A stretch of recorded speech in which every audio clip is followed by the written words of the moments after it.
হবে? আপন বলতে একজন, আসার সময় ছিল, যাবার সময় থাকবে, বাকি সব আত্মীয় সব মারার পাত্তা। হ্যাঁ, আসার সময় ছিল কে? ভগবান। মনে আছে? দাঁতে দাঁত দিয়ে ভগবান আমাকে এই যাত্রায় বাঁচাও, ভগবান আমায় বাঁচাও, ভগবান আমায়। আমি কাঁদছিলাম, মাও কাঁদছিল, আমি কাঁদছিলাম, আমার মাও কাঁদছিল। ওপর দিকে পা, নিচের দিকে মাথা, 32টা নারীর বন্ধন, কিমিকিটের কুটকুট কামড়। আমি বলছিলাম ভগবান আমাকে পৃথিবীতে নিয়ে চলো, তোমাকে ছাড়া কিচ্ছু চিনব না। আর আমার মা, ঠাকুর এই যন্ত্রণা সহ্য করতে পারছি না, ভগবান একটু কৃপা করো, একটু দয়া করো। যেই খালটা পার হয়ে গেলাম কুমির,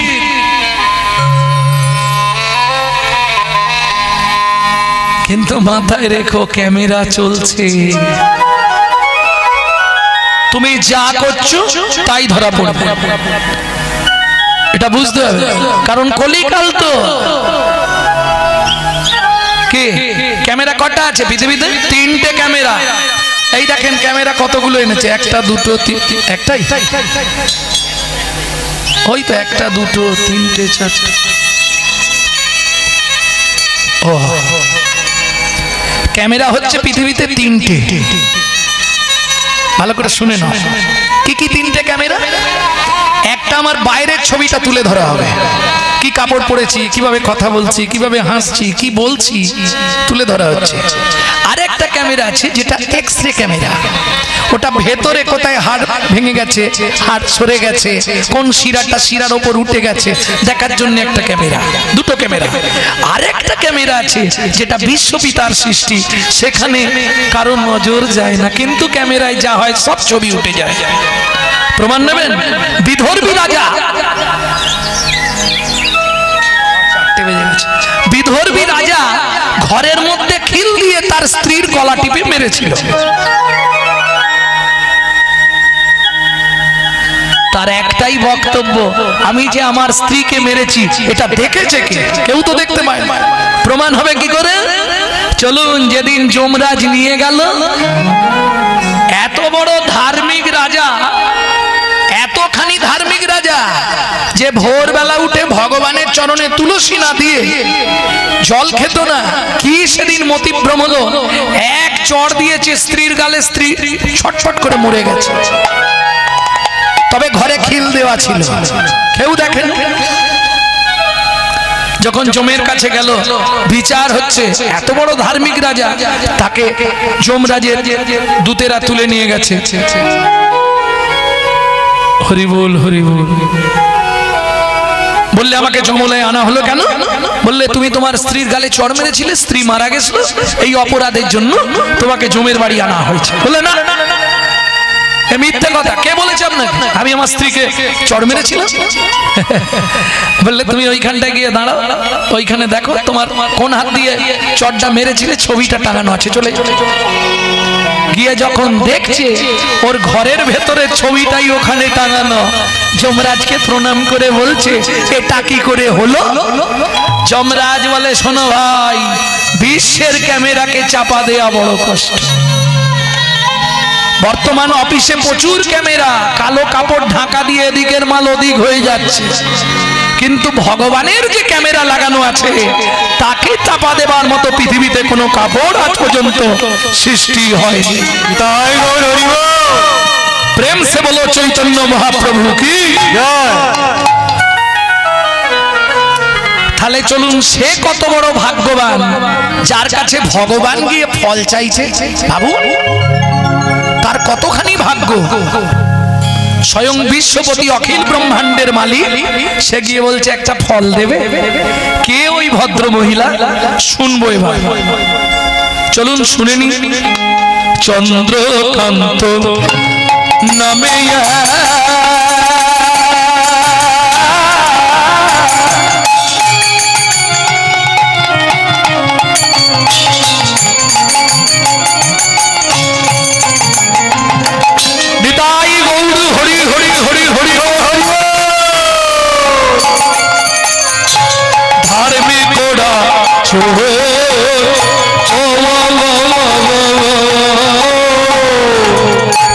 চন্দ্রকান্ত নামিয়ে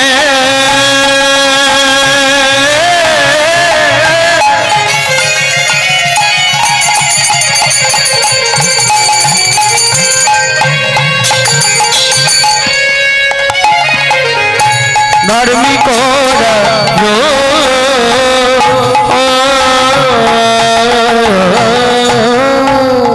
ছন্দবংশের রাজা প্রজার জীব হেমকান্তা স্ত্রী অতি গুণবতী ত্রিভুবনে তার মতো নেই কোন সতী হায় রে নাই কোন সতী হায় নাই কোন সতী। রাজার মনে বড় দুঃখ, কেন? কোটি কোটি অর্থ, কোটি সম্পত্তির মালিক, কিন্তু ভগবান একটা সন্তান দেয়নি। এত অর্থ এত সম্পত্তি করবে কি হেমকান্তা? বলো। আগামী মাঘী পূর্ণিমা তিথিতে আমি নর্মদা নদীর তীরে করব দানব্রত যজ্ঞ। মন্ত্রী তোমার কি মত? ভালো হবে।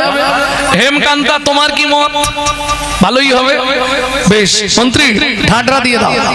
আগামী মাঘী পূর্ণিমা তিথিতে রাজা চন্দ্রকান্ত ওই নর্মদা নদীর তীরে তার হেমকান্তা স্ত্রীকে নিয়ে করবে দানব্রত যজ্ঞ।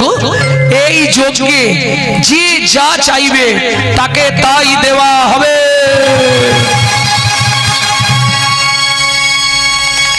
ও মায়েরা, সেই দিন না যে আসতে যে মধ্যবিত্ত ছিল সেও ভিখারি সেজে নিয়েছে। কেন জানে? একটু মোটামুটি হ্যাঁ হ্যাঁ ও মা, এই তো সমাজ কলিযুগের এটাই নিয়ম তো। যার তিনতলা বাড়ি তার বিপিএল, আর যার ঘরে জল পড়ে তার এপিএল। জয় রাধা। আমার ওখানেই আছে। তবে দেখবেন যেদিন মানুষ ভিখারি সাজে সেদিন মানুষের কিন্তু মন ভালো থাকে। যার জন্য এত তিথি থাকতে মহাপ্রভু দোলের দিন জন্মালেন। কেন?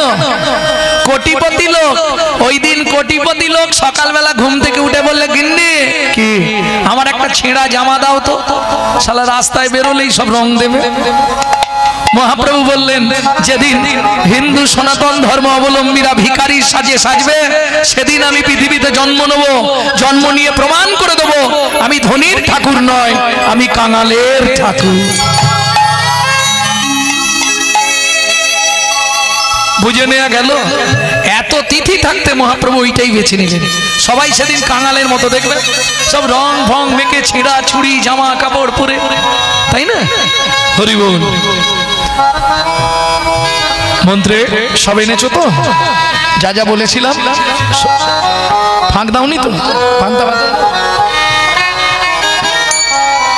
মহাদাতা সেজেছে রাজা বুঝে প্রজার মহাদাতা সেজেছে রাজা বুঝে প্রজারে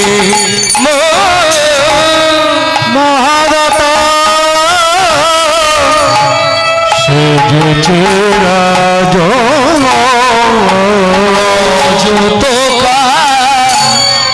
চন্দ্রমণি মণি ও কি শোভা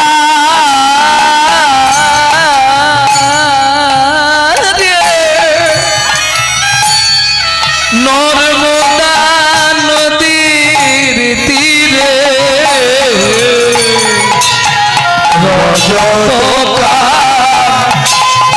চরণী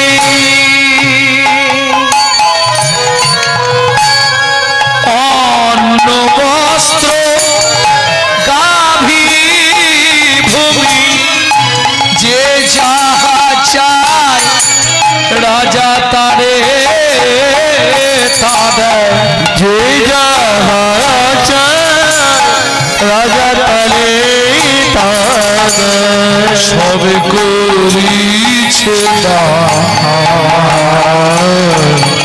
মহাদাতা সেজেছে রাজন বুঝে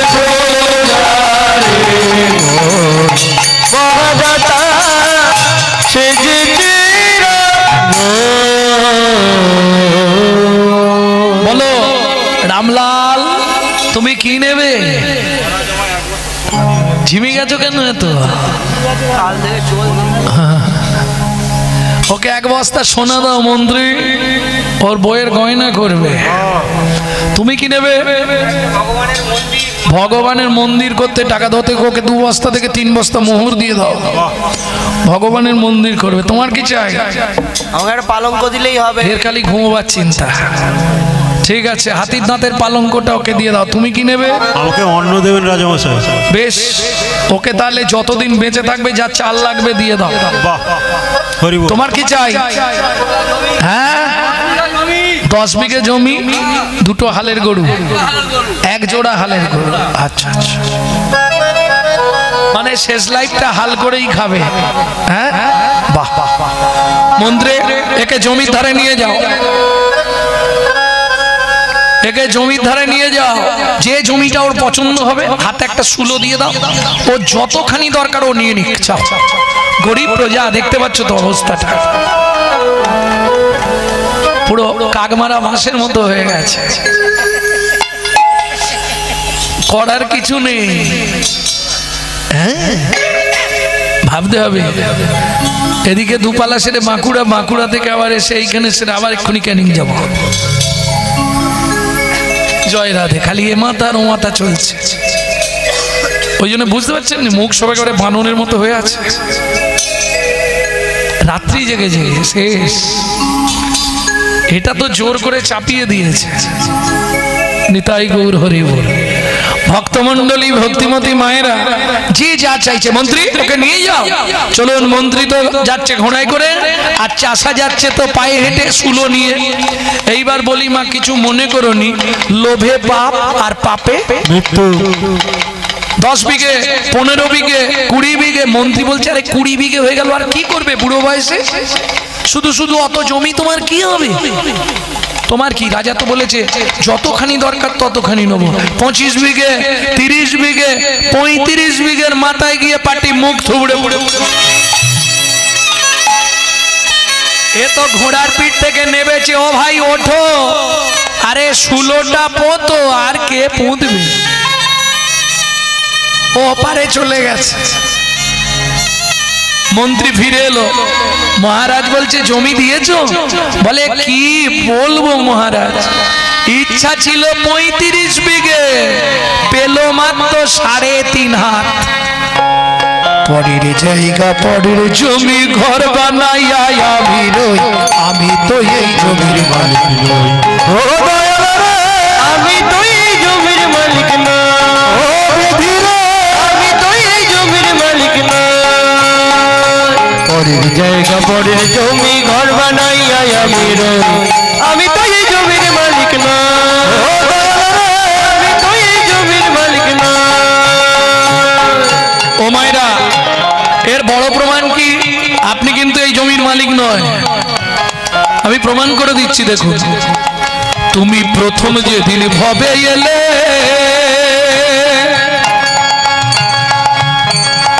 তোমায় দিল নতুন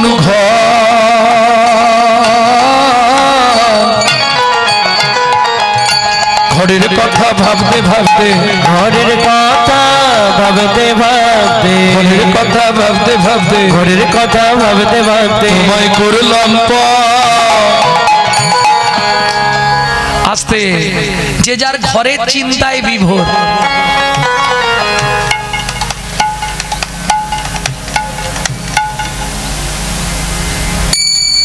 লেক্সোনা, লাক্স, ইন্টারলাক্স, ডাব, মতি, চন্দন ঘষে ঘষে করে সাদা করে ফেলতেছে। হ্যাঁ বাবা, ফেয়ার এন্ড লাভলি, ভিকো, টারমারি, বিভি, সিসি, কি ঘষণ ঘষছে। ঘরের কথা ভাবতে গিয়ে তার কথা চিন্তার হয়। কিন্তু মনে রেখো, তোমার ঘরের চাবিটা কিন্তু তোমার কাছে নেই। কেন? আচ্ছা তোমার যদি চাবি তোমার কাছে থাকে, তোমার যদি ঘর হয়, তুমি আমাকে বলো তোমার ঘরে দরজা কবে খুলেছিল? কি গো হবে?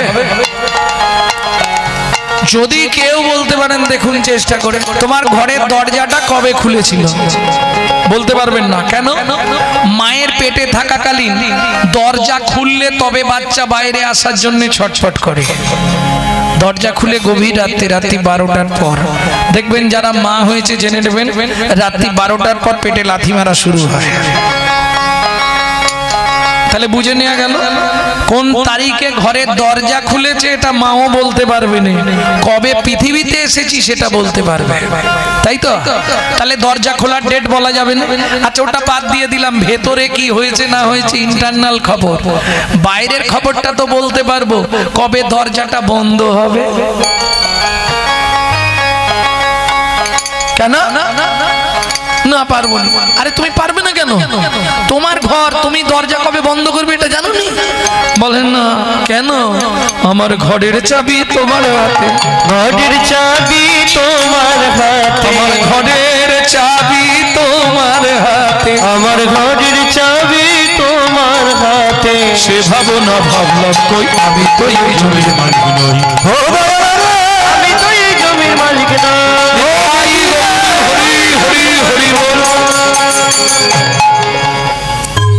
মন্ত্রী সবাই দান পেয়েছে? হ্যাঁ মহারাজ পেয়েছে। গঙ্গা জল আর তুলসী পাতা হাতে নিয়ে আমি এবার দানব্রত যজ্ঞ শেষ করব। মহারাজ আপনি একবার নিজে জেনে নিন না কেউ বাকি আছে কিনা, যদি কেউ বাকি রয়ে যায় অপরাধ হয়ে যাবে। বেশ, তুলসী পাতা গঙ্গার জল হাতে নিয়েও ফেলেছিল। দানব্রত যজ্ঞ ব্রত শেষ করে নর্মদা নদীতে স্নান করে জলবিন্দু গ্রহণ করবে, কিন্তু মন্ত্রীর কথা শুনে ওগুলো রেখে রাজা জিজ্ঞেস করলেন প্রজাদের মাঝে, প্রজাগণ সকাল থেকে আজকে যে দানব্রত যজ্ঞ চলছিল, যে যা চেয়েছো সবাইকে তাই দিয়েছি, তবু আমার শেষ জিজ্ঞাসা, আর কেউ কি বাকি আছো? আমি আছি গো রাজ, আমি আছি গো, আমি এখনো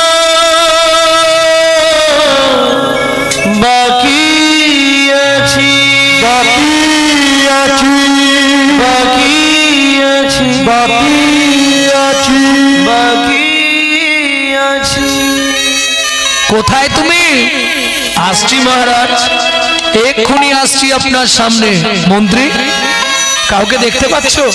কে বললো? হেন কালে নারদ ঋষি দাঁড়ালো সম্মুখে আসি, হেন কালে নারদ ঋষি দাঁড়ালো সম্মুখে আসি, কহিলেন মধুর বচন, কহিলেন মধুর বচন, রাজা আমি এখনো বাকি আছি, আমি এখনো বাকি আছি, তুমি আমায় দান করো রাজা, আমি এখনো বাকি আছি, আমায় দান করো রাজা, আমি দান গ্রহণের অধীন, দান করো রাজা, দান গ্রহণের অভিলাষী, আমায় দান করো রাজা, আমি এখনো বাকি আছি, আমি এখনো বাকি আছি। ও মায়েরা, 80 মণ দুধে 1 ফোঁটা গোচনা পড়ে গেল। কিরকম? শাস্ত্র বলছে বৈষ্ণবেতে হয় যদি ক্ষুদ্র অপরাধ, মহা মহা ভজনের পড়ি যায় বাদ। নারদ মুনিকে দেখেই রাজা ক্রোধে অগ্নি প্রজ্বলিত হলো। কেন? এটাই কলির প্রভাব। দূর হয়ে যা সম্মুখ হতে পেশনির কুমার, পেশনির কুমার, রাজা চন্দ্রকান্তে দান মাগো, কি সাধু তোমার, কি সাধু তোমার। মন্ত্রী একে ঘাড় ধাক্কা দিয়ে বার করে দাও। দাঁড়ান মহারাজ, আপনার মন্ত্রী ঢাঁটরা দিয়েছিল বলে আমি এসেছি, দেবেন না ভালো মুখে বলে দেবেন, কিন্তু এই নয় আমাকে অপমান করবেন। তুমি রাজা চন্দ্রকান্তের মুখের সামনে দাঁড়িয়ে কথা বলছো, এত বড় স্পর্ধা তোমার? শুনুন মহারাজ, আমি চলে যাচ্ছি, তবে যাবার আগে একটা কথা বলে যাই, সারাদিকে পুণ্য করলেন, এই পুণ্যটা পাপে পরিণত হয়ে গেল। শুধু তাই নয়, আর একটা কথা আপনাকে বলে যায়, যে মহাপাপ আজকে আপনি আমার সঙ্গে করলেন, যে চণ্ডালের মতো ব্যবহার আপনি আমার সঙ্গে করলেন, আগত জন্মে আপনাকে নিঃশ্বাস খুলে চণ্ডালের ঘরে জন্ম নিতে হবে। ও মায়েরা, নারী পারে বাঁচাতে আর নারী পারে মারতে। যেই এই কথা বলে দিয়েছে, পাশেই দাঁড়িয়েছিল রাজা চন্দ্রকান্তের স্ত্রী হেমকান্তা দেবী। ছুটে গিয়ে দেখলো একটাই পথ, ছুটে গিয়ে নারদ মুনির চরণে আছাড় খেয়ে পড়ল।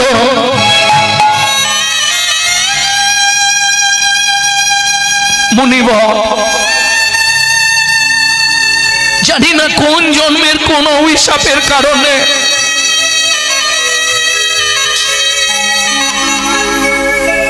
মহাপাপ ফল ভোগ করছি। মুনিবর,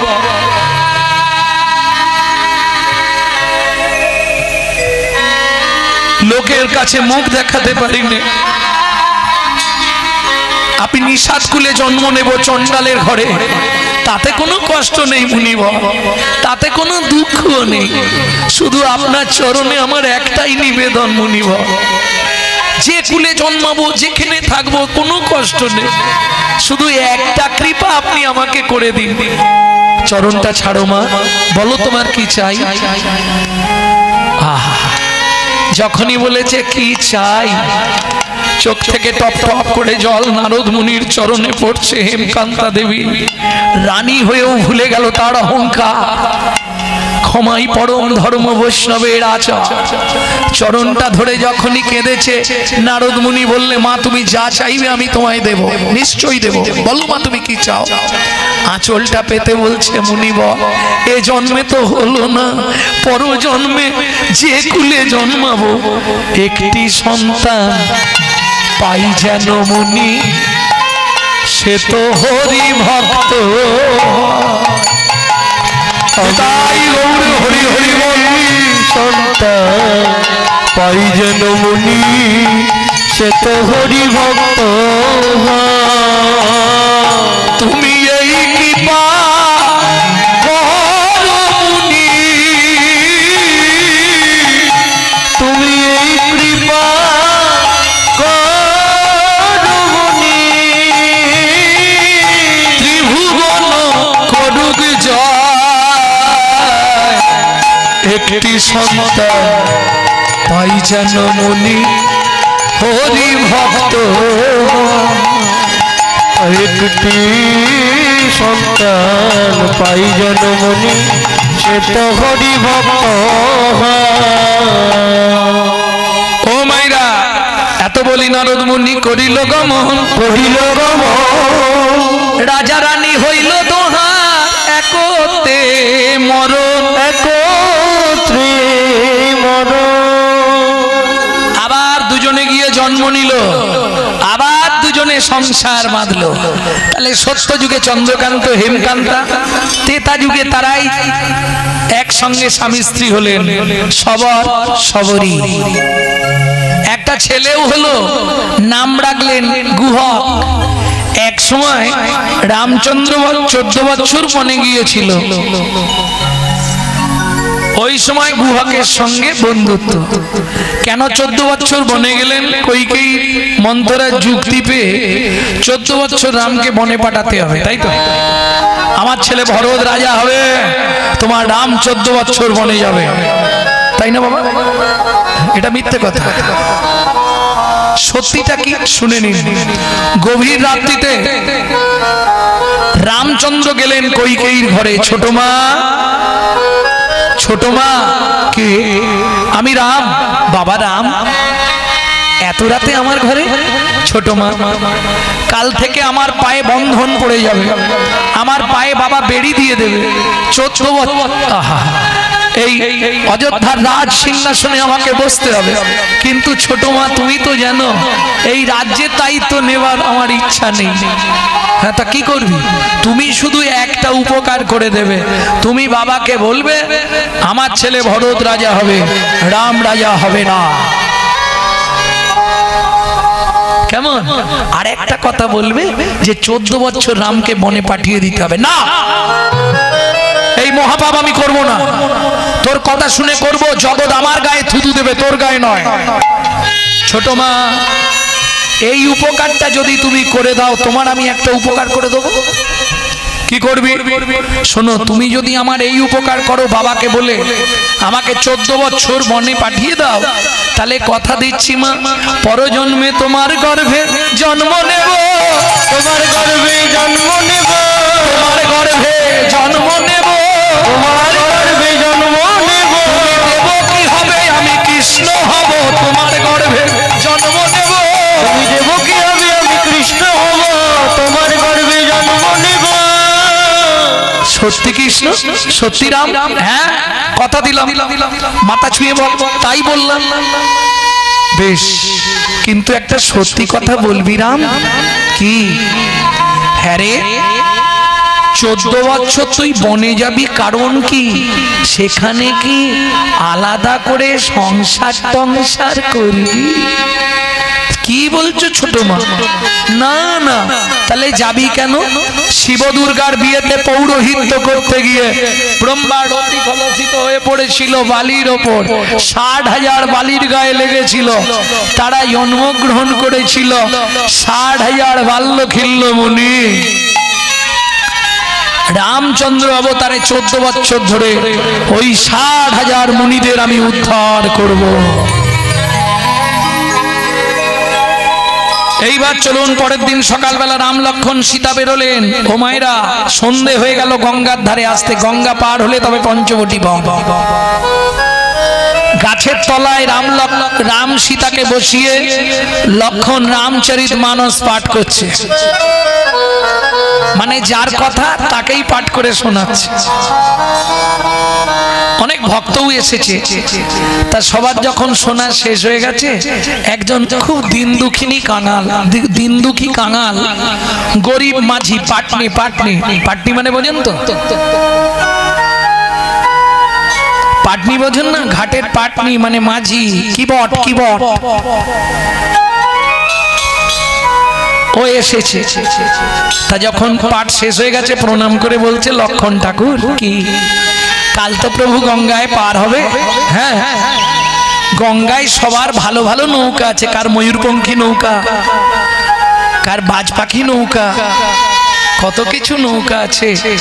তুমি একটু প্রভুকে বলো না, যাতে প্রভু কালকে কারো নৌকা না ঘাটে থাকে, প্রভু যেন আমার নৌকাতেই ওপারে যায়। ঠিক আছে, ব্যবস্থা করে দেবো। তুমি বলছো যখন, আমি ব্যবস্থা করে দেবো। মাধব মাঝির তো ভাঙা নৌকা, প্রভু কি উঠবে? কিন্তু মাধব মাঝির খুব ইচ্ছা প্রভুকে একবার আমার নৌকায় পার করব। আহা,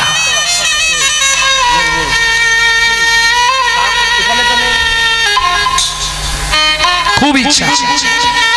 এইবার চলুন, ঘাটে এসেছে। ঘাটে পৌঁছে গেছে রামচন্দ্র। সকাল বেলায় ডাক দিয়েছে, ও মাঝি, মাঝি, ও মাঝি, আরে তোরই ঘাটে নিয়ে এসো, ওপারে যাব। ও মাঝি। মাধব মাঝি মুখ ঘুরিয়ে বসে আছে, শুনছে কিন্তু সাড়া দিচ্ছে না। লক্ষণ এবার রেগে গেছে, কালকে আমাকে অত করে নিজেই বলে এলো যে কারো নৌকা না থাকে আমি সেই মতন ঘাটে একটাও নৌকা রাখিনি, আর আজকেও মুখ ঘুরিয়ে বসে আছো, কি শুনতে পানে কালা নাকি? এই মাঝি। রামচন্দ্র বলছে, লক্ষণ, প্রত্যেকের সম্মান আছে, এই মাঝি বলতে নেই। মাঝি বলে জোর দিয়ে ডাকো, সাড়া দেবে। ও মাঝি। হ্যাঁ, কি এতক্ষণ আসতে, এতক্ষণ যখন যে প্রভু তোমায় ডাকছে তুমি শুনতে পাওনি? বলে হ্যাঁ। তুমি শুনতে পাচ্ছিলে? বলে প্রথম থেকেই শুনতে পাচ্ছি। তাহলে সাড়া দাওনি কেন? বলে কিছু মনে করো না লক্ষণ ঠাকুর, প্রভুকে একটা শিক্ষা দেবো বলে সাড়া দিইনি। তুমি প্রভুকে শিক্ষা দেবে? হ্যাঁ। রামচন্দ্র বলে আচ্ছা মাধব, তুই আমায় কি শিক্ষা দিবি শুনি একটু। প্রভু, তোমাকে এটাই বোঝাতে চাইলাম, তুমি কতবার ঘাটে দাঁড়িয়ে ডাকছো, আমি সাড়া দিচ্ছি না, তোমার ভেতরটা কেমন হচ্ছে তুমি অনুভব করো। কত জীব নিত্য নিত্য ভবসিন্ধু পাড়ের ঘাটে গিয়ে যখন তোমাকে বারবার ডাকে, তুমি তাদের ডাকে যখন সাড়া না দাও, তুমি অনুভব করো প্রভু তাদের ভেতর কেমনই হয়, তাদের ভেতরে কেমনই হয়, তাদের ভেতর কেমনই হয়, তাদের ভেতরে কেমনই হয়। সাড়া না দাও, তাদের ভেতর কেমন হয়। তুমি যদি সাড়া না দাও, তাদের ভেতর কেমনই হয়। যাক ঠিক আছে, নৌকা নিয়ে আয়, নিয়ে আয়, নিয়ে আয়। নৌকা নিয়ে আসছে কিন্তু ঘাটে ঠেকাচ্ছে না। রামচন্দ্র বলছে মাধব, আগে কথা বলে নে, কত নিবি, কত দিলে পার করবি বল, আগে কথা বলে নে, আমরা তিনজন আছি, কত নিবি তাই বল। বলে প্রভু, ধরো যেতে যেতে কোনো ড্রাইভারের গাড়িটা খারাপ হয়ে গেছে রোডে, সে অন্য কোনো ড্রাইভারের গাড়িতে উঠে যদি গিয়ে দুটো স্টপেজ পরে মিস্ত্রির জন্য নাবে, তাহলে ওই ড্রাইভার কি এই ড্রাইভারের থেকে পয়সা নেয়? বলে তার মানে বুঝলে না প্রভু, তুমিও মাঝি আমিও মাঝি, তুমিও মাঝি আমিও মাঝি, তোমার থেকে যদি পয়সা নিই জগৎ আমাকে খারাপ বলবে। আজকে যেমন তোমায় আমি পার করে দিচ্ছি, সেদিন পার করে দিও, সেদিন পার করে দিও, সেদিন পার করে দিও, সেদিন পার করে দিও। কাছে হয়তো কিছুই থাকবে না, সেদিন পার করে দিও, এই হয়তো কিছুই থাকবে না। বলি আয় রে মাধব, আয় রে বলে, হয়তো কিছুই থাকবে না। মাধব বলে আমার কিছুই থাকবে না, সেদিন পার করে দিও। আমি গিয়ে নৌকায় বসি না। শোনো প্রভু, তোমার সঙ্গে ঝগড়া নেই, তোমার দেহের সঙ্গে ঝগড়া নেই, তোমার পায়ের সঙ্গে ঝগড়া নেই, কিন্তু পায়ের তলায় যে ধুলোটা আছে ওইটার সঙ্গে আমার শত্রুতা আছে। কেন কেন রে মাধব, এ কথা কেন বললি? তুমি কি বুঝবে, তোমার ওই পায়ের ধুলো লেগে পাথরের ভেতর থেকে মেয়ে ছেলে বেরিয়ে গেছে। এখন প্রভু, আমার নৌকাটা যদি মেয়ে ছেলে হয়ে যায়, বাড়িতে এমনি স্ত্রী আছে, আবার এটাও যদি মেয়ে ছেলে হয়ে যায়, আমার সংসার তো চলবেই না, আর দুজনে মিলে আমাকে মেরে ফেলবে। অতএব দরকার নেই, তুমি দাঁড়াও, আগে তোমার পাটা ভালো করে ধুইয়ে দিই, তারপর নৌকায় তুলবো। লক্ষণ বলছে ধোয়াবি কিসে? কেন এত জল আছে গঙ্গায়, তুলবি কিসে করে? বলে তুলতে লাগবে না, দেখো না কি করে ধোয়াই। রামের চরণটা দুই হাত দিয়ে ধরেছে মাধব, চোখ থেকে টপ টপ করে জল পড়ছে আর রামের চরণটা ধোয়াচ্ছে, কাঁদছে আর কি বলছে যেন সেদিনের আশা আজ পূরণ হলো, সেদিনের আশা পুরাণ হলো। সেদিন থেকে আশা ছিল। আস্তে আস্তে আস্তে কোন দিন থেকে? এই তত্ত্বটা অনেকে জানেননি, জেনে নিন আজকে।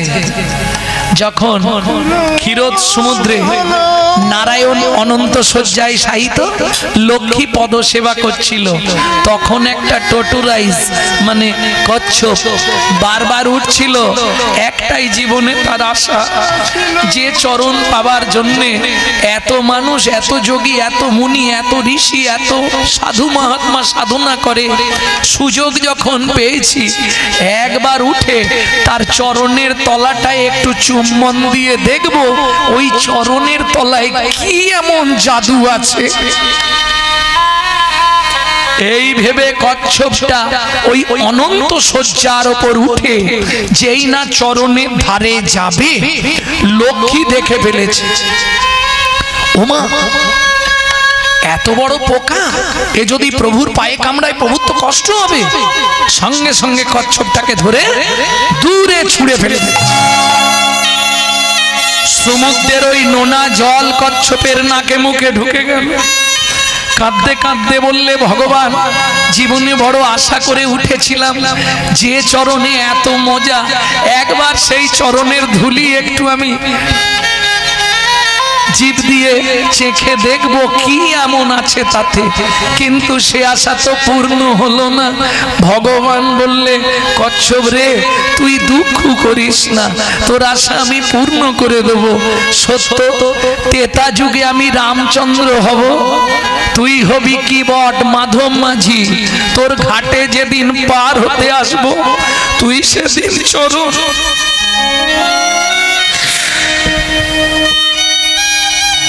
তুই সেদিন চরণ ধোবাইয়ে দিবি, তুই সেদিন চরণ ধোয়াইয়ে দিবি, তুই সেদিন চরণ ধোবাইয়ে দিবি, তুই সেদিন চরণ ধোয়াইয়ে দিবি। ওরে আজের আশা সেদিন পূর্ণ করবি, তুই সেদিন চরণ ধোবাইয়ে দিবি। আজে আশা পূর্ণ করবি, ও মাধব তোরে আশা পূর্ণ করবি, আশা পূর্ণ করবি, সেদিন আশা পূর্ণ করবি। ও মায়েরা, চরণটা ভালো করে ধুইয়ে কোলে করে নিয়ে গিয়ে রামচন্দ্রকে পা তুলতে দিচ্ছে না, পা ঝুলিয়ে বসেছে। রাম যখন পা ঝুলিয়ে বসেছে, গঙ্গা দিয়ে যাচ্ছে, গঙ্গা তো এবার উতাল তরঙ্গ উঠছে। কেন? যতই হোক বহুদিন পর বাবা যদি মেয়ের বাড়ি আসে, মেয়ের আনন্দ হবে না? কি গো, ভগবানের চরণ ঘেমে গঙ্গা, তাহলে বাবা মেয়ের বাড়ি এলে মেয়ের আনন্দ হবে না? উতাল তরঙ্গ, বাপরে বাপ। ওদিকে মাধব মাঝি চিৎকার করছে আর দাঁত টানছে, কি বলে, তরি চলে হেইয়া হেইয়া হেইয়া, তরি চলে হেইয়া হেইয়া হেইয়া রে, চলে হেইয়া হেইয়া হেইয়া রে, তরি চলে হেইয়া হেইয়া হেইয়া রে। শক্ততে ধরে হাত কাঁদে মাধব মাঝি রে, হেইয়া হেইয়া হেইয়া রে, তরি বলে চলে এতদিনের আশা মোর পূরণ হইল রে, চলে হেইয়া হেইয়া হেইয়া রে, চলে। ও মায়েরা, ইচ্ছা করে নৌকাটাকে মাধব মাঝি পা দিয়ে দাপাচ্ছে আর চলাচ্ছে। কেন? এরম এরম হচ্ছে। ভগবান বলছে, কি করছিস রে মাধব? বলে, তোমাকে শিক্ষা দিচ্ছি। তুমি দেখো, তুমি যখন নৌকায় পার করার সময় এই রকম করো, তখন মানুষের মনের মধ্যে কেমন ভয় জাগে। তাড়াতাড়ি ঘাটে এসে গেছিস তো ঠেকিয়ে দে না। লক্ষণ বলছে, তুই ঘাটের ধার দিয়ে 3 বার গেলি, ঘাটে নৌকা ঠেকাচ্ছিস কেন? বলে, এটাও প্রভুকে শিক্ষা দিলাম। ও প্রভু, শুনে রাখো, এটা কি শিক্ষা দিলাম জানো? তুমি ঘাটের ধার দিয়ে চলে যাও, তবু ঘাটে তরি ভেড়াও না। যারা পরে আসে তারা আগে যায়, যারা আগে আসে তারা পরে যায়। ঘাটের ধার দিয়ে যাও, কিন্তু তরি ভেড়াও না। তোমায় শিক্ষা দিলাম, নৌকায় যারা থাকে, ঘাটে যতক্ষণ না খেয়া ভিড়ছে, ততক্ষণ তাদের মনে শান্তি হয় না প্রভু। কেমন? তাহলে মাধব তুই আমায় কি শিক্ষা দিলি? বলে শিক্ষা এটাই, আমি যেমন ঘাটে ভিড়িয়ে দিচ্ছি, তুমি সেদিন এদিক ওদিক না করে নিয়ে গিয়ে সরাসরি ঘাটে ভিড়াইয়ে দিও। ভিড়াইয়ে দিও, সরাসরি ঘাটে ভিড়াইয়ে দিও, সরাসরি ঘাটে ভিড়াইয়ে দিও। আর কিছু চাইবো না গো, ভিড়াইয়ে দিও। এই কথাটার কিন্তু একটা গোপন মানে আছে, বুঝলেন কি না বুঝলেন? বুঝেছেন না? মাধব বলছে তুমি শেষের দিনে আমাকে সরাসরি ঘাটে ভিড়িয়ে দিও, মানে ওই বিছানায় ফেলে 6 মাস ধরে 1 বছর ধরে যেন আমায় কষ্ট দিও না। কেমন? তুমি সরাসরি ঘাটে ভিড়িয়ে দিও, যা নাবাবে তরি একদম নিয়ে গিয়ে ঘাটে ঠেকিয়ে দিও।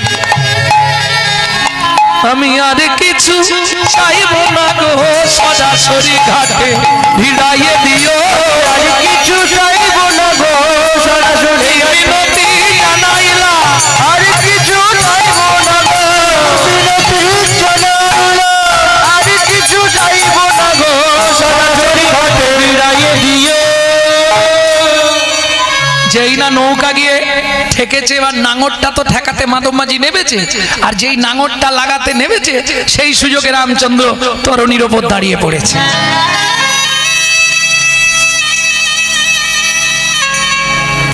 বাবা 6 মাস বিছানায় পড়ে, বেচু, ছেলের নাম বেচুরাম। কি হয়েছে? আজ তো রবিবার, তা তুই তো আজকে অফিস যাবি না, একটা রুই মাছ ধর না, মাথাটা খাবো। সময় নেই। বুড়ো খালি মাথা খাচ্ছে, এত মাথা কে হয় না, ধরবে না। সেই দিনই রাত্রিবেলা, রবিবার দিন রাত্রিবেলাই ব্যাস 8টার সময় এসে গেছে বড় কুটুম।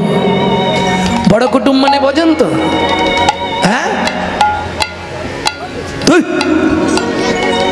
বড় কুটুম এসছে, বলে শ্বশুর শালা। এই হাসলে কেন? তুমি কোন শালাকে চেনো আগে বলো? তালবো সয়াকার লয়াকার শালা, দন্তে সয়াকার লয়াকার শালা, মধ্যাহ্ন সয়াকার লয়াকার শালা, তুমি কোন শালাকে চেনো আগে বলো? তালবো সয়াকার লয়াকার, ও তো অনেক শালা হয়, হাতি শালা, রান্না শালা, কামার শালা, হাট শালা, পাট শালা, নাট শালা, সব বানানি কিন্তু তালবো সয়াকার লয়াকার। তবে আমি এখানে যেটা বলছি তার ভাই শালা। হ্যাঁ, বড় কুটুম, বড় কুটুম মানে শালা। কি 8টার সময় এসছে, বউ গিয়ে বলছে কি গো বলো। পরে কম্পিউটার চালাবে, তুমি একবার যাও না। কি কি করবো? ও তুমি এরকম রেগে যাচ্ছ কেন? জালটা নিয়ে দুঃখী ফেলো না, এই এত রাতে কনকনে ঠান্ডায়। দেখো কত বছর পরে ভাইটা এলো বলো তো না, তা ঠিক, ঠিক আছে যাচ্ছে। কেন? শালাকে আদর করলে কে খুশি হবে? বউ। বউ। বৈষ্ণব কবি বলছে, মহাপ্রভু সনাতন গোস্বামীকে বলছে, ও সনাতন, শালাকে আদর করলে যেমন বউ খুশি হয়, বউ খুশি হয়। জীবনে যদি পারিস বৈষ্ণবকে আদর করবি, বৈষ্ণবকে আদর করবি। বৈষ্ণবকে যেদিন মনের মতো আদর করতে পারবি, মনের মতো সেদিন দেখবি শ্রী গোবিন্দ খুশি হলো রে, আমার শ্রী গোবিন্দ খুশি হলো রে। বুঝে নেওয়া গেল, শালাকে আদর করলে স্ত্রী খুশি হয়, আর বৈষ্ণবকে আদর করলে আমার গোবিন্দ খুশি হয়নি। তাই গৌর হরি বল। হ্যাঁ, গোবিন্দ কহেন মম বৈষ্ণব পরাণ। এটা সবসময় ভাববেন। ও কিছু নাই করুক, মালা তিলক করে তো, ওতেও বৈষ্ণব। সতত হরিনাম ধাবাতে, সর্বদা তো হরিনাম করে, তাহলেই ও বৈষ্ণব। কারণ বৈষ্ণব তো আপনি আমি চিনতে পারবো না। বৈষ্ণব চিনিতে না রে দেবের শকতি। বিনোদ বাবা রাত্রি 2:30টার সময় বেরোয়, তাকে দেখবার জন্য 5000 লোক শুয়ে থাকে। কি কে প্রমাণ দেবে যে উনি বৈষ্ণব? কি করে প্রমাণ হবে শুনবেন। রাত্রির 1টা 2টো 3টে যখনই বেরোবে, এক থাক রুটি করা থাকে, ওই রুটিটা নিয়ে বেরোলেই যত গরু আর বানরগুলো সব চলে আসে। দয়া ধর্ম বৈষ্ণবের। এই রকম থাক, কোনোদিন 5 কেজি, কোনোদিন 10 কেজি আটার রুটি, সব ওই বানরদের আর গরুদের খাওয়াবে। তাও ডাকে নে কাউকে, খালি বেরোবে ঘর থেকে একবার। কখন বেরোবে কোনো ঠিক নেই, কোনোদিন ভোর 4টেতেও বেরোতে পারে, কোনোদিন 12টায় বেরোয়, কোনোদিন 1টায় বেরোয়, কোনোদিন 10টায় বেরোয়।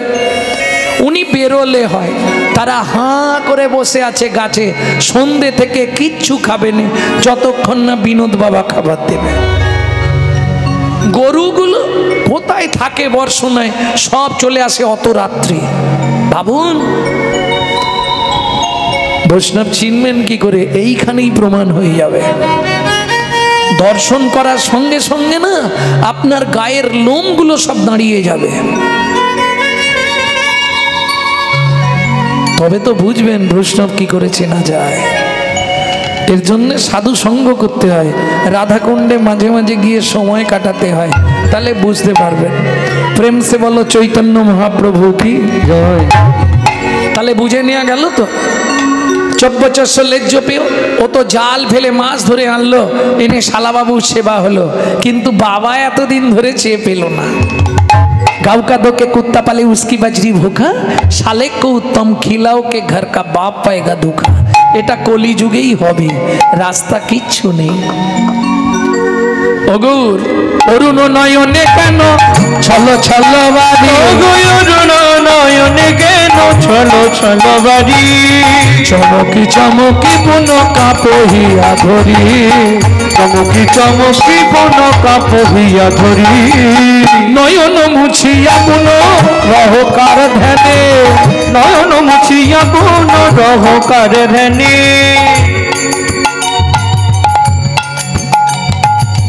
মেঘ প্রাণে চাহি কথা কহ কার শোনে, মেঘ প্রাণে চাই কথা কহ কার শোনে। কে ভাই আছে, কে ভাই আছে, কে ভাই আছে, কে ভাই আছে, ওই মেঘের আড়ালে কে ভাই আছে, মেঘের আড়ালে কে ভাই আছে, গৌর কার শোনে কথা কইছে মেঘের আড়ালে কে ভাই আছে, গৌর কার শোনে কথা কইছে মেঘের আড়ালে কে ভাই আছে। পুলকে উড়িত তনু নব নব ভাবে, পুলকে তরিত তনু নব নব ভাবে, বাসুদেব ঘোষ নাহি বুঝই অনুভবে, বাসুদেব ঘোষ নাকি বুঝে অনুভবে। বাসুদেব ঘোষ মহাশয় এক পাশে দাঁড়িয়ে বলছে, গৌর তোমার আজকের ভাব আমি বুঝতে পারলাম না, প্রতিদিনের ভাব আমি তোমার বুঝতে পারি, কিন্তু আজকের ভাব কোন বাসুদেব ঘোষ জানেন? এই বাসুদেব ঘোষকে দেখার জন্য মহাপ্রভু নীলাচলে যাবার সময় ত্রাম্বলিপ্ত তমলুকে গেলেন বাসু ঘোষকে দেখতে। জানেন এই গল্পটা? জানেন কি জানেন না? তাহলে একটু বলে নি 5টা মিনিট। বাসুকে যখন দেখতে গেলেন, ভক্তরা বললেন, প্রভু তুমি তো নীলাচলে যাবে, তা ওই পথেই তোমার এক ভক্ত আছে বাসুদেব ঘোষ, নিত্য গৌর ভজন ছাড়া সে কাউকে চেনে না, তার একটাই কথা, আমি বাংলার মানুষ, বাংলার ভগবান গৌর ভজন করব।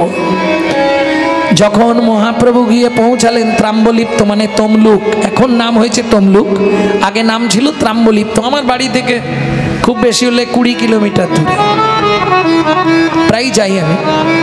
বাসু ঘোষের শ্রীপাঠ আজও আছে বর্তমান। তা মহাপ্রভু গিয়ে দেখলেন পাতার কুঠির, বাসু ঘোষ বসে মহাপ্রভুর নাম করছে, আর বাসু ঘোষের চোখের জল ওই ঘর থেকে বেরিয়ে বাইরে চলে আসছে গড়িয়ে গড়িয়ে। গৌরাঙ্গ তুমি মোরে দয়া না ছাড়িও, আপন করিয়া রাঙা চরণে রাখিও। এই গীত গাইছে। মহাপ্রভু চুপ করে গিয়ে ওই পাতার ঘর, তো পাতার ঘরের বাইরে দাঁড়িয়ে দাঁড়িয়ে শুনছে মহাপ্রভু। বাসু ঘোষের চোখের জলটা বেয়ে সে মহাপ্রভুর চরণে লাগছে। যেই চরণে জল লেগেছে মহাপ্রভু চমকে উঠলেন, নিচের দিকে তাকিয়ে এ কি জল গড়িয়ে আসছে কোথা থেকে? উঁকি পেড়ে দেখে বাসু ঘোষের চোখ থেকে জল স্রোত বেয়ে চলে আসছে মহাপ্রভুর চরণ।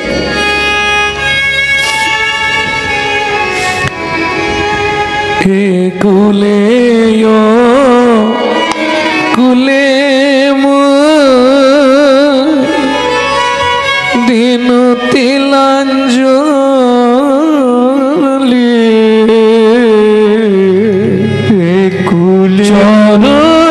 রাখিও মোরে আপনার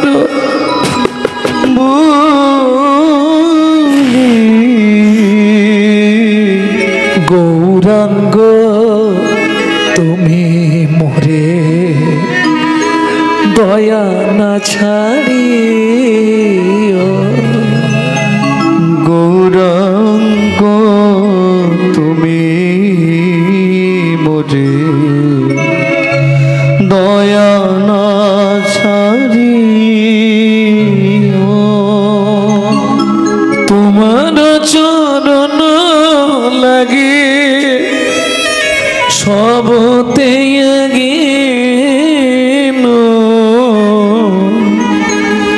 গৌরাঙ্গ শীতল চরণ পাইয়া শরণ লইল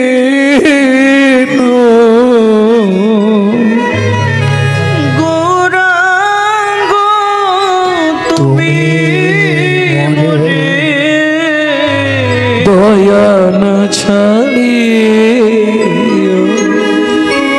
বাসু বাসু কে কে কে তুমি যাকে ডাকছো সেই তোমার দরজা গোড়ায়। অবাক হয়ে গেল বাসুদেব, চোখ খুলে স্বয়ং মহাপ্রভু এসেছে আমার কাছে। প্রভু প্রভু একবারে সাষ্টাঙ্গে দণ্ডবত দিয়েছে। আর মহাপ্রভু মুখ ফুটে বলে ফেলেছে, তোমার মনের ইচ্ছা পূর্ণ হোক। প্রভু একটা সত্যি কথা বলবে আজকে সবার সামনে। কি? তুমি নীলাচল যাচ্ছ? হ্যাঁ যাচ্ছি। সত্যি বলো, তুমি কি নীলাচলে গিয়ে লীলা সম্বরণ করবে? হ্যাঁ, নীলাচলে আমার লীলা সম্বরণ হবে। তাহলে আমাকে কিছু দিয়ে যাবে না? তুমি যখন পৃথিবী থেকে চলে যাবে আমাকে কিছু দিয়ে যাবে না? নিশ্চয়ই দেবো। বল বাসু, কি নিবি? চালাকি করে বাসু ঘোষ বলল, সকালে স্নান করে তোমার কাছে চাইব। মহাপ্রভু বিষয়টা বুঝলো না, আগেই বলে দিল, বাসু কাল সকালে আমি যাওয়ার সময় তুই যা চাইবি আমি তোকে দিয়ে যাব। কথা দিলাম, দেব দেব দেব।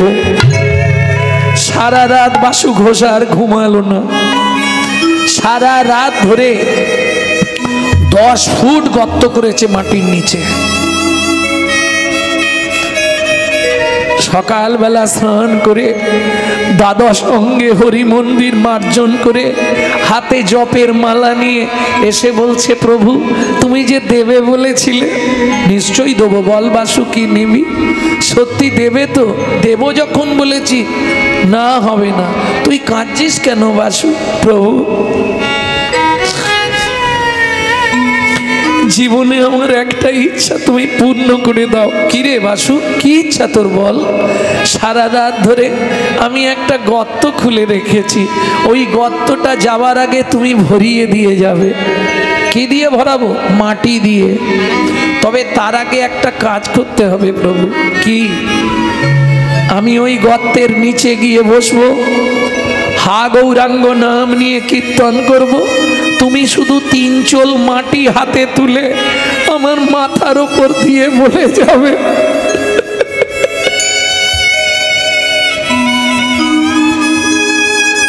বাসু যাবার আগে তোকে সমাধি দিয়ে গেলাম। কি বলছিস? এটা সম্ভব নাকি? কোনো জীবিত ব্যক্তির ওপর মাটি দেওয়া যায় নাকি? কোনোদিন হবে না। প্রভু তুমি সবার সামনে কিন্তু কথা দিয়েছো, আমি যা চাইবো তুমি তাই দেবে। এইরকম কিছু চাস নে বাসু? হাত জোড়ো করছি প্রভু, হাত না ভাও। আমি চাই তোমার লীলা সম্বরণের আগে যেন আমার লীলা সম্বরণ হয়ে যাও। আমি সহ্য করতে পারবো না যখনই শুনবো তুমি পৃথিবীতে নেই, যে অবস্থায় থাকবো সেই অবস্থায় আমার মৃত্যু হয়ে যাবে। তাই প্রভু তুমি যাওয়ার আগে ওইটুকু কৃপা করে আমায় দিয়ে যাও। মহাপ্রভু চোখের জল মুছছে। ভক্তগণ বললেন, প্রভু তুমি তো কথা দিয়েছিলে ওকে ভক্ত ইচ্ছা জগৎময়। তুমি যখন কথা দিয়েছো, ও চাইছে, তা তুমি দিলে যদিও খুশি হয় তুমি দিয়ে দাও। মহাপ্রভু বললেন এটা সম্ভব নয়, কোনো জীবিত ব্যক্তিকে সমাধি দেওয়া যায় না। প্রভু ওর ইচ্ছা, তুমি তো বলেছ ওর ইচ্ছা পূর্ণ করবে। কি করবে মহাপ্রভু? বাধ্য হয়ে বাসু ঘোষ গিয়ে গর্তের নিচে বসলো, আর মহাপ্রভু 3 চোল মাটি বাসুদেবের মাথার ওপর দিয়ে বললে, বাসু তোকে জীবনের মতো আমি সমাধি দিয়ে গেলাম। সঙ্গে সঙ্গে ভক্তরা মাটি দিতে শুরু করলো, মাটি চাপা দিয়ে দিল জীবিত বাসু ঘোষকে মাটির নিচে।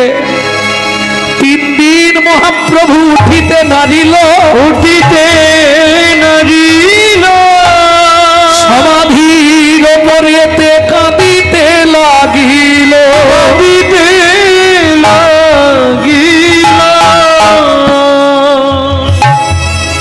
4 দিনের দিন ভক্তরা বলছে, প্রভু এবার তো নীলাচল যেতে হবে, আর দেরি করো না। যাবার আগে মহাপ্রভু বাসু ঘোষের ওই সমাধির ওপরেই বসেছিল।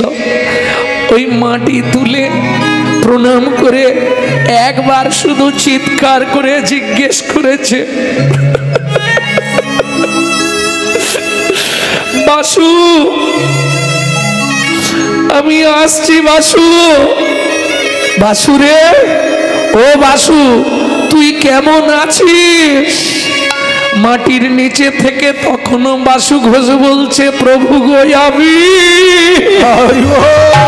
ভালোই আছি, প্রভু গো আমি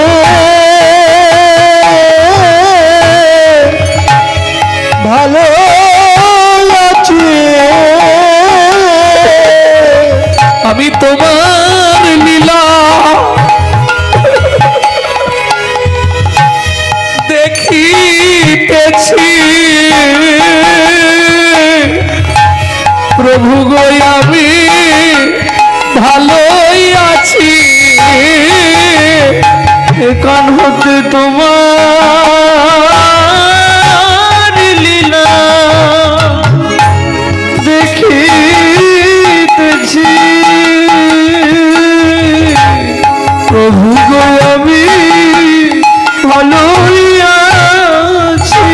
তুমি চলে যাও আমি চলে যাও, তুমি চলে যাও আমি চলে যাও, তুমি ছিলে তাই 3 দিন ছিলাম, তুমি চলে যাও আমি চলে যাও, তুমি ছিলে তাই আমি 3 দিন ছিলাম, তুমি চলে যাও আমি চলে যাও, তুমি ছিলে তাই আমি 3 দিন ছিলাম, তুমি চলে যাও আমি চলে যাই, তুমি ছিলে তাই আমি 3 দিন ছিলাম, তুমি চলে যাও আমি চলে যাও। 3 বার গৌর নাম করলই উচ্চারণ, ভাসু বুঝি নিচে হারালো চেতন,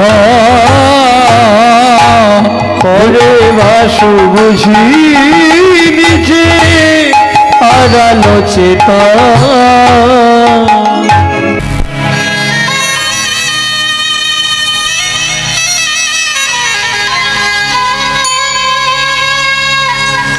আর যেই রামচন্দ্র এবার নেমে যাচ্ছে, তরিটা একবারে সোনার ঝকঝক ঝকঝক করছে।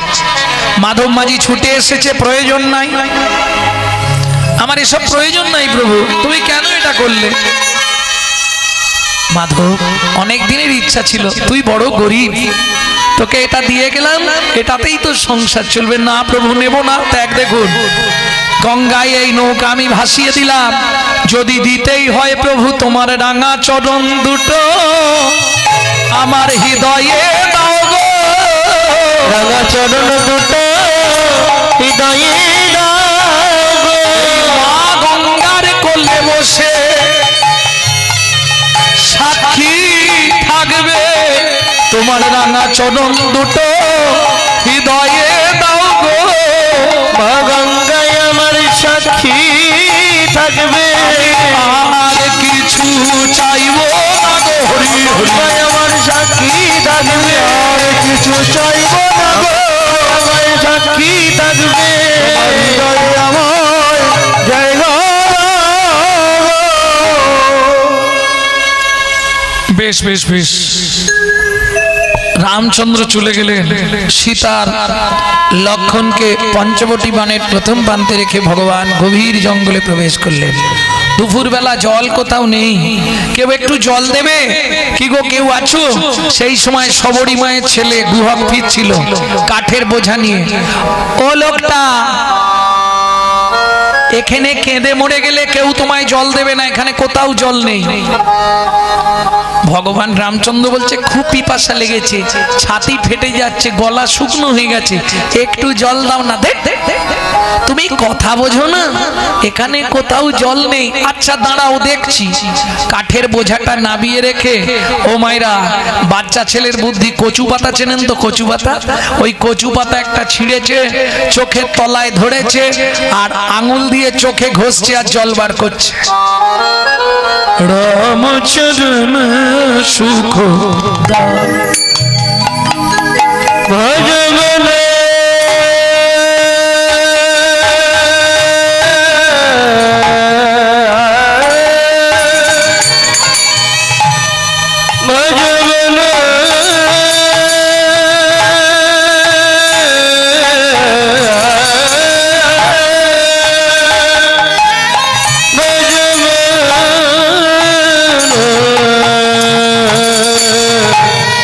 রামচরণ সুখ দাই, ভজ মন রামচরণ সুখ দাই। जाको चरणन में पाशन उतार, जाको चरण में पाशन उतार, तोर निशारनकारी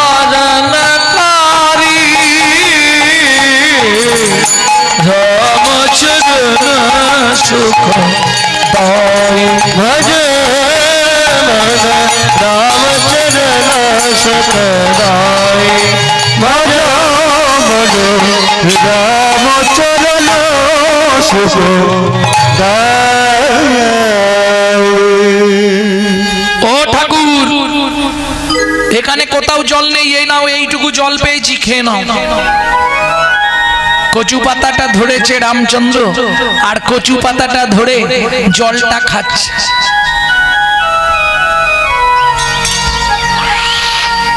হ্যাঁ রে খোকা, এটা কি জল রে? এরকম স্বাদ কেন? দেখ কোথাও তো জল নেই, কি করব?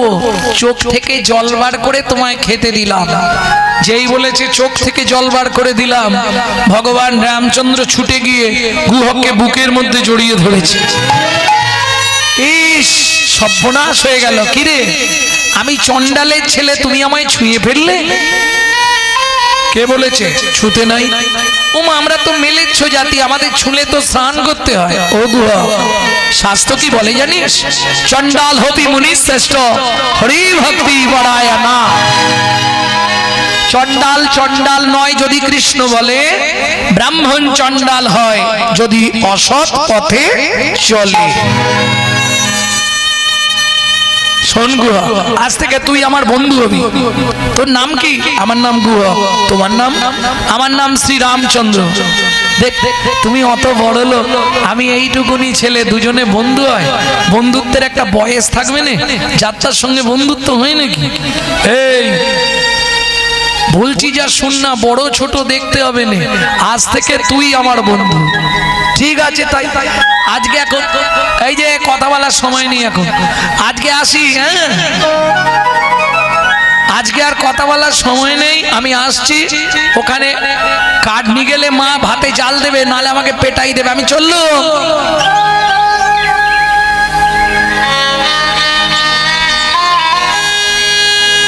এসে কাঠের বোঝাটা নাবাচ্ছে আর মা ছুটে এসছে, গুহা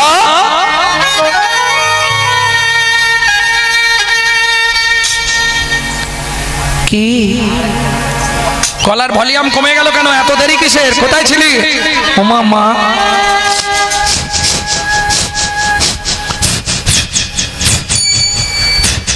এ গুহা এ কিসের গন্ধ উঠছে রে?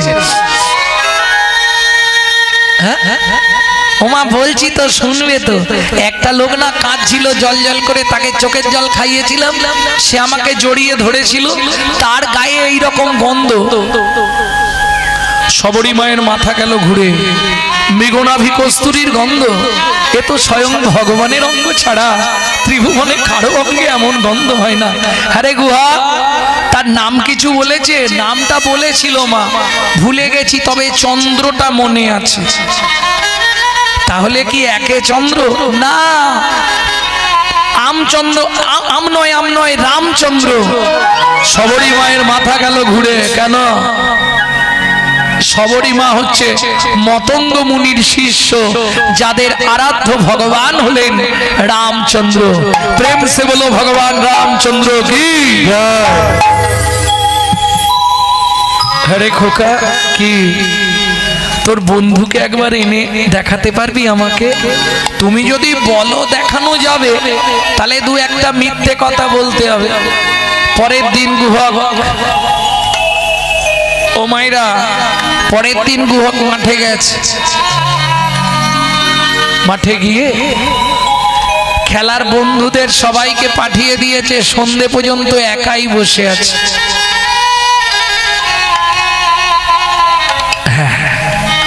গান গাইছে গুহা, কেন জানে এবার বন্ধু ফিরবে এই রাস্তা দিয়ে, আর গান গাইলে আমার দিকে তাকাবে। রামচন্দ্র গান শুনতে খুব ভালোবাসে। আহা, এই গানটি যদিও আমার দাদুর শশীভূষণ চক্রবর্তী, কিন্তু আমি শিখেছি আমার মায়ের কাছ থেকে। মা যাওয়ার আগে কতগুলি গান শিখিয়ে দিয়ে গেছে।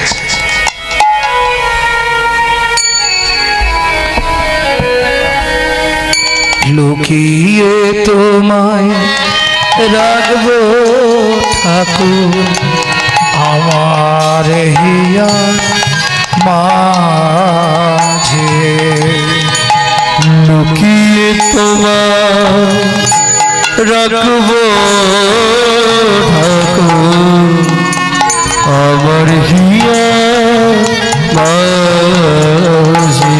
মনে মনে তোমার পূজা, আমি মনে মনে তোমার পূজা করব সকাল সাজে,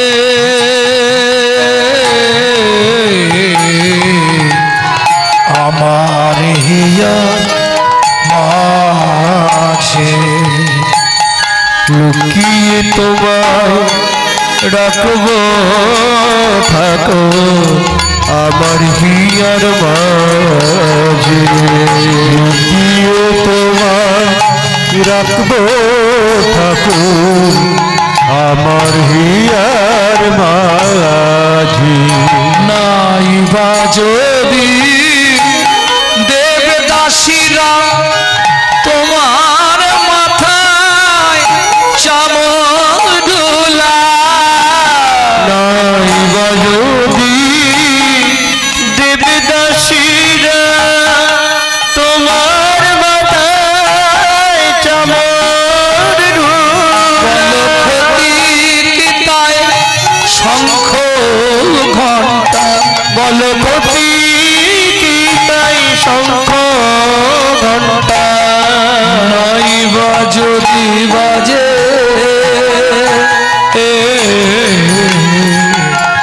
আমার হিয়ার মাঝে। লুকিয়ে তোমায় রাখবো ঠাকুর আমার হিয়ার মাঝে। আরে এই গোয়া, এখানে বসে বসে গান গাইছি, সন্ধে হয়ে গেল, আবার এখন মালা বাবু আমাদের আসলে এনাকে পেতাম না আমরা, এনার 4টে থেকে 8টা দিলে 4 ঘন্টা গান করলে ঠিক হতো, যাই হোক আমরা একটা পেয়েছি, এনার ডেট ছিল না, এনার অন্য জায়গায় গান আছে এখনই চলে যাবে, আমাদের 4 ঘন্টা না খিদে মেটে না। যাই হোক সামনের বছর 23শে ফাল্গুন 4টে 8টায় এনাকে গান করতে হবে। আমি ওনাকে এই গুহা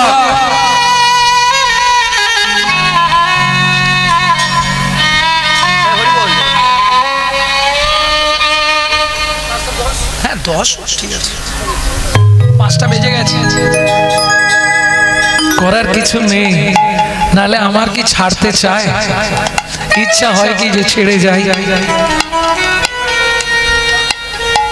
কি করব, করার তো কিছু নেই, এটা তো জোর করে না, না ওটা শেষ করে দেবো। ও গুহা তুই এখনো বসে আছিস সন্ধে পর্যন্ত? ও ঠাকুর যেতে পারছি নি, পায়ে ব্যথা লাগছে। ভগবান বলে তাহলে চল তোকে কাঁধে করে পৌঁছে দি, দেবে, ভালোই হয়। ভগবান বলে আমারও ভালো হয়, কেন? সেদিন তুই আমায় তো চোখের জল আমায় খাইয়েছিস।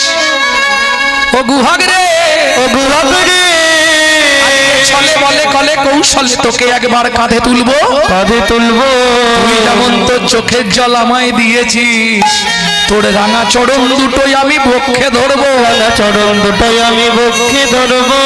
বক্ষে ধরে কি করবো জানি, কি করবো জানি, আমি নয়ন জলে ধুয়াইয়ে দেব, জলে ধুয়াইয়ে দেব, জলে ধুয়াইয়ে দেব, ধুয়াইয়ে দেব।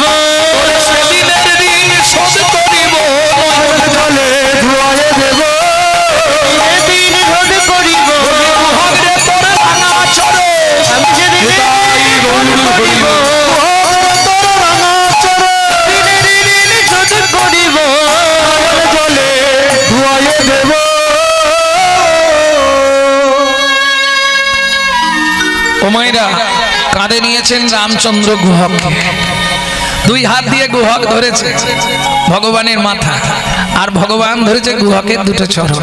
আহা যাচ্ছে, খানিকটা গিয়ে গুহক বলছে ও ঠাকুর কি আমাকে নামিয়ে দাও, কেন? আমি তো ভারী, তুমি আমায় বইতে পারছো না। কি করে তুই বুঝলি? ও মা তোমার চোখ থেকে টপ টপ করে জল পড়ছে না আমার পায়ে, আমি তো বুঝতে পারছি। ভগবান বলছে নারে গুহক সেজন্যে নয়।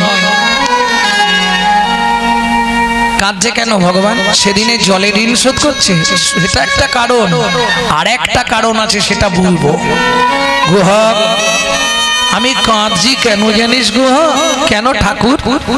যেদিন ভিগুমুনি আমার বুকে লাথি মেরেছিল, ভিগুমুনি আমার বুকে লাথি মেরেছিল, ভিগুমুনির চরণটা বুকে চেপে ধরে বলেছিলাম ভিগুমুনি গো, ওগো ভিগুমুনি গো, তুমি আমায় এই আশীর্বাদ করো শুধু এ জন্মে নয়, শুধু এ জন্মে নয়, প্রতি জন্মে একবার করে যেন ভক্তের চরণ ধুলি পাই, ভক্তের চরণ ধুলি পাই। ভিগুমুনি আমায় আশীর্বাদ করে বলেছিল হে ভগবান, হে ভগবান, শুধু এ জন্মে নয় তুমি প্রতি জন্মে ভক্তের চরণ পাবে, ভক্তের চরণ পাবে। ও গুহক রে এ জীবনে ভেবেছিলাম, এ জীবনে ভেবেছিলাম আর বুঝি চরণ পাওয়া হবে না, আর বুঝি চরণ পাওয়া হবে না। তোর রাঙা চরণটা যেই না বুকে চেপে ধরলাম, যেই না বুকে চেপে ধরলাম, কেন কাঁদছি জানিস গুহক? আমার তাপিক পরাণ শীতল হলো, শীতল হলো, পরাণ শীতল হলো, পরাণ শীতল হলো। চরণ ধুলায় তাপিক পরাণ শীতল হলো, তোর চরণ ধুলায় তাপিক পরাণ শীতল হলো। এমনি ভাবে ধুলা দিবি, এমনি ভাবে ধুলা দিবি, এমনি ভাবে ধুলা দিবি, এমনি ভাবে ধুলা দিবি। হ্যাঁ রে গুহা এখনো কতটা এসে গেছি। মা ও মা, মা অমৃত নিন্দিত অমৃত বাণী ভুবন মঙ্গল ধ্বনি অমৃত নির্মিত বাণী ভুবন মঙ্গল ধ্বনি আর তাহে স্নেহের সহিতে সহিতে আর তাহে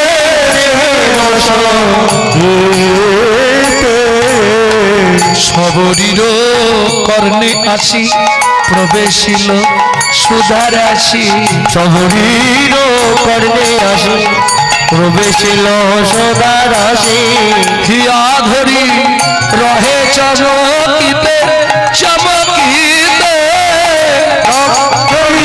রহে চমকিতে এই গুহা কোথায় উঠেছিস? এ বাবা না, গুহা ঝাঁপ দিয়ে নেমেছে। রামচন্দ্র বলছে কি রে, পায়ে লাগে না তো? না ঠাকুর, আর পায়ে লাগছে না। সবরী মা বলছে প্রভু কৃপা করে যখন এলে দক্ষিণীর ঘরে, একটু ভেতরে চলো, কিছু একটু খেয়ে যাবে। তবে ভয় নেই, জাতিতে চণ্ডাল মোরা, তোমায় অন্ন নাহি দেব, অন্ন নাহি দেব, মিষ্টি ফল আছে ভোজন করাইব, দুটো ভোজন করাইব। রামচন্দ্র বলল হবে না মা। কেন হবে না? পিতার আদেশ, রাম কারো ঘরে না যাইবা, কিছু না খাইবা, কিছু না খাইবা, 14 বছর বনে বনে ভ্রমণ করিবা, ভ্রমণ করিবা। তবে কথা দিলাম সবরী মা, তোমার ফল খাওয়ানোর যখন এতই ইচ্ছা, আগত দাপর যুগে আমি ব্রজেন্দ্র নন্দন কৃষ্ণ হব, তোমায় কথা দিলাম সেদিন ফল চেয়ে খাবো, সেদিন ফল চেয়ে খাবো।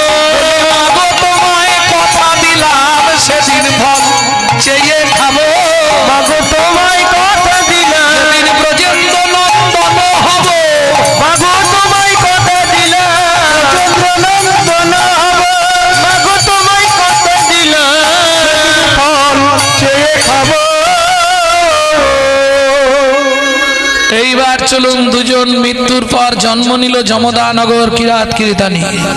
বেদ আর বেদিনী, বেদ অন্ধ হয়ে গেল, বেদিনী মথুরার বাগান থেকে ফল পাড়ে, বৃন্দাবনে এসে সেই ফল বিক্রি করে।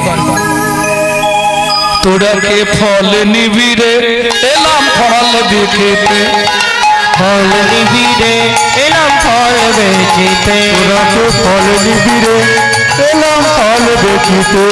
আমারি ভাই, আমারি ভাই, আমারি ফল একবার খেলে অমর হবে সে। ফল নিবিড়ে এলাম ফল বেচিতে, তোরাকে ফল নিবিড়ে এলাম ফল বেচিতে।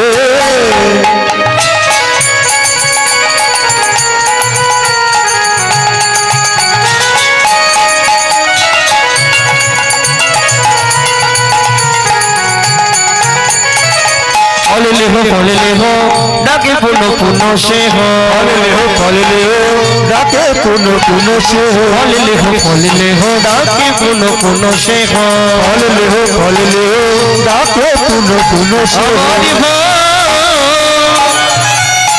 আমারি আমারি ফল একবার খেলে অমর হবে সে। ফল নেবে গো এলাম ফল দেখিতে, তোরাকে ফল নিবি গো এলাম ফল দেখিতে।